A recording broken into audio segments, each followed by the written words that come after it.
ci temps wu Abdou Diouf am na moment boo xam ne la contestation grondait. mu tàmbali woon am ay artistes yu jël position.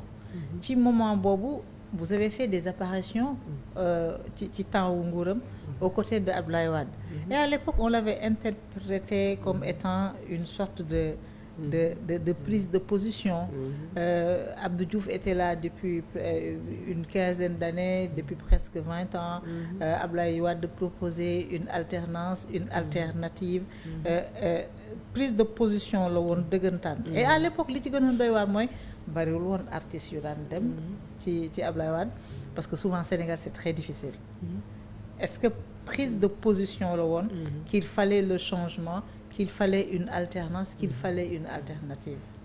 Non, lu bëri la woon mais li ci njëkkoon nga xam ni moom la ñu war a gën a jàpp mooy man dama xam président Abdoulaye Wade bi ma amee 14 ans kon nit boo ko xamee ci yenn circonstances 14 ans boo ko xamee kilifa kooku sa papa la. C'était pas seulement une prise de position politique mais c'était avant tout Abdoulaye Wade et moi on était liés par l'affection paternelle père-fille comme sama papa la ci circonstances yoo xamante ne nii man maa ngi am 14 ans di way nekk ci famille bu modeste aw ma ku ma jàppale et puis moom yàlla def mu gis ma rek bëggal ma boppam bu ma jugee dem Point E toog fa ñuy waxtaan ma fille na nga def ay toog et puis man rek maa amoon fitu rare artiste yu amoon fitu di ko fréquenter donc et tu vas pas ak Ouza Diallo mais Maïmouna tu vas pas quand même accuser une petite adolescente, une jeune fille, une petite fille de 14 ans, adolescente à 18 ans, d'avoir quand même des positions partisanes ni politiques. Parce que pour man, c'était pas ça. Man, xale laa woon am 14 ans am 18 ans Abdoulaye Wade nekk sama papa nekk sama xarit bëgg ma. et puis ubbil ma ay buntam sans intérêt pour man parce que boobu xale laa woon encore xaw ma woon luy intérêt quoi. Voilà man damay dem rek gis pa bi baax nekk homme politique def ma comme doomam ma di fa dem toog ñuy waxtaan sans aucun intérêt et ce qui n'était pas très évident parce que c'était la guerre.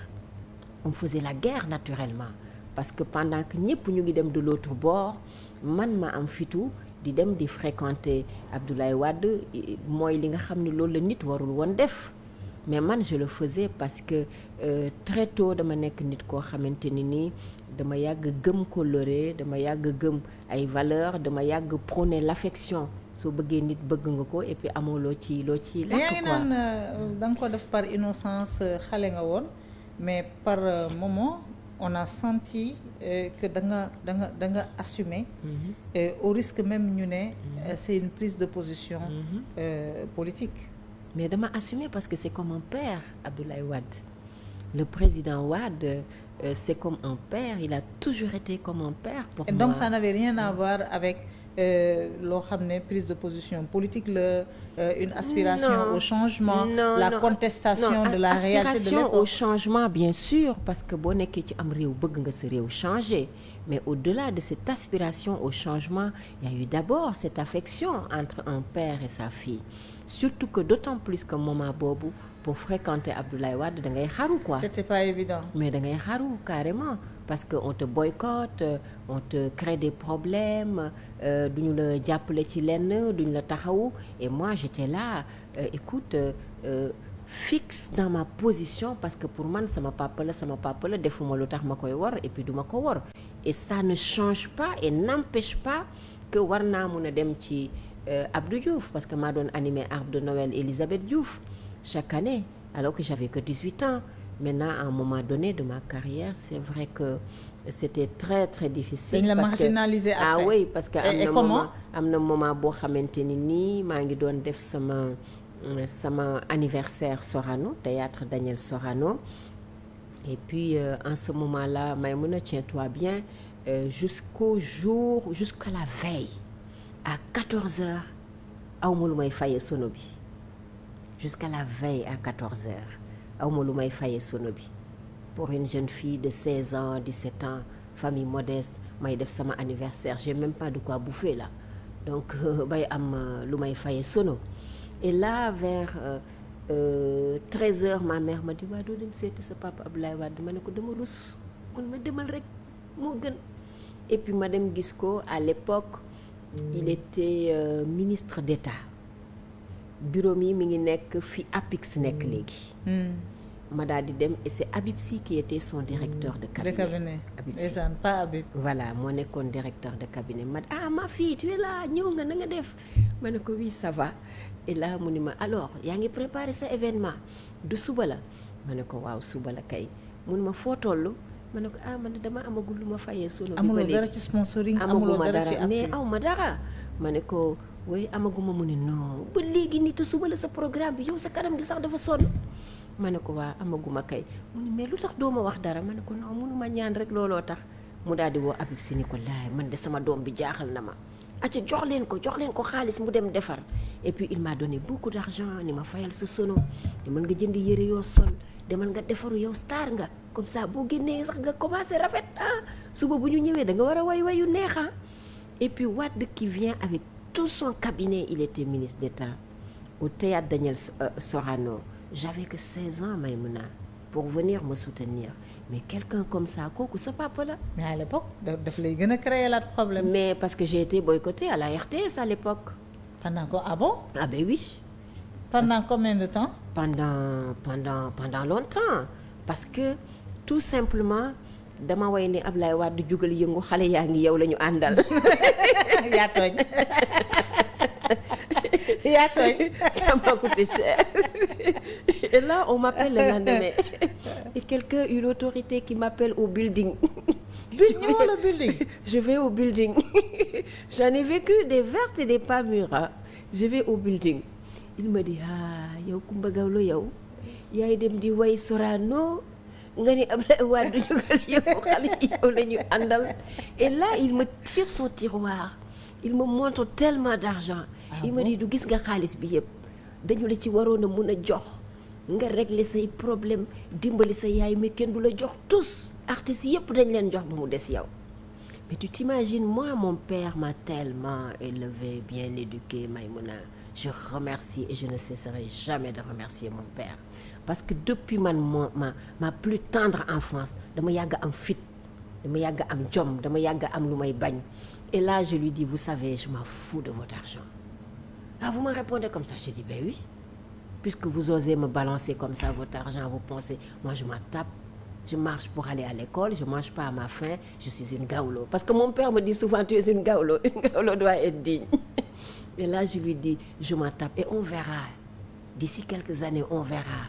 Man ak yow dinañu xam tonton nga baal ma de, mais man ak yow dinañu xam fii ak quelques années kan moo ci wër àdduna nañu xool l'avenir nous dira.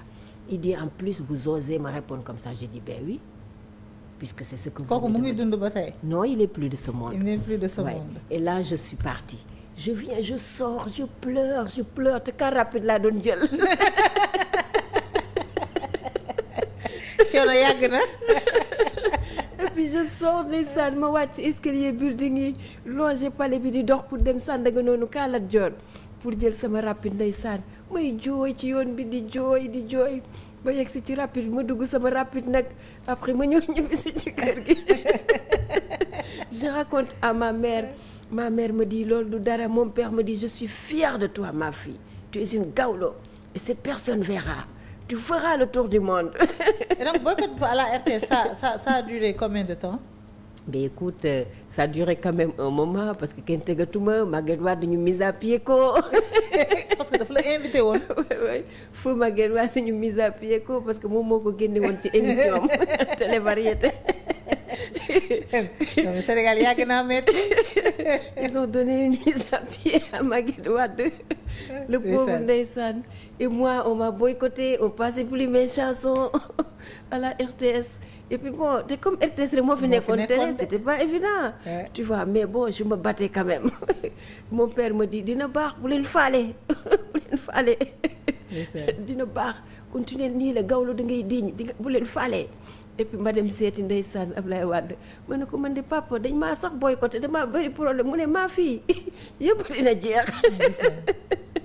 ndeysaan non xam nga c'est des moments yoo xam ne dans une carrière soo koy fàttali ko tu te dis écoute ku dund loolu lépp may mun a lii nii du dara quoi. mais kon man moment yooyu yëpp ma dund ak Ablaye Wade c'est pas des moments de politique moment papa ak doom la affection et puis daf ma bëggoon j'étais un peu sa muse te moom dafa baax.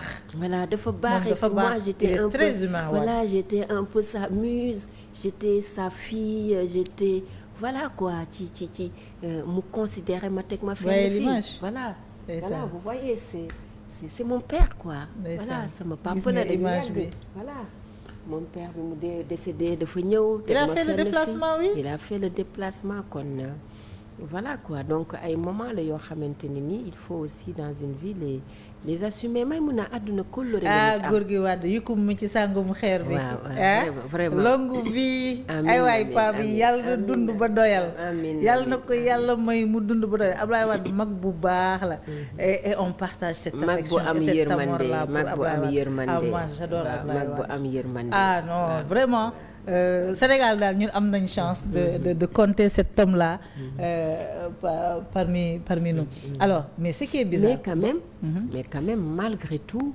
quelques années plus tard bien que Abdoulaye Wade tu vois moi j'étais très proche de lui ce qui est paradoxal c'est que Wade quand il était au pouvoir j'étais moins proche mais justement loolu laa la bëggoon wax ce qui est bizarre mooy yow ak Ouza da ngeen assumer loolu subir si marginalisation ñu ràññee leen ne yéen vous êtes dañ leen doon woowee des pro Wade et à l'époque c'était pas aussi ouvert c'était pas